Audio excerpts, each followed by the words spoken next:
నమస్తే అండి యూట్యూబ్ ప్రేక్షకులకు. ఇప్పుడు మీరు స్క్రీన్పై చూస్తున్న అమ్మాయి పేరు అనుష. వయసు 27 సంవత్సరాలు. ఈమె ఉండేది గుంటూరు. మేడం గారికి సెకండ్ మ్యారేజ్ కావాలి అని మన మ్యాట్రిమోనీ ఛానల్కి సంప్రదించారు. అలాగే మీలో ఎవరైనా మేడం గారితో సెకండ్ మ్యారేజ్కి సిద్ధపడి ఉంటే మన స్క్రీన్పై చూస్తున్న నెంబర్కు కాల్ చేసి ఈమె డీటెయిల్స్ కనుక్కోవచ్చు. అలాగే ఈమె వివరాలు కూడా తెలుసుకోవచ్చు.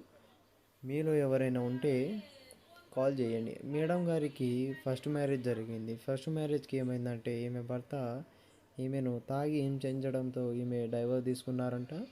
అందుకని ఇంకో కొత్త జీవితం కొనసాగించాలని మన మ్యాట్రిమోనీ ఛానల్కు సంప్రదించారు. మీలో ఎవరైనా మన ఛానల్ని మొదటిసారి చూస్తున్నట్లయితే లైక్, షేర్ అండ్ సబ్స్క్రైబ్ చేసుకోవడం మాత్రం మర్చిపోకండి. ధన్యవాదాలు.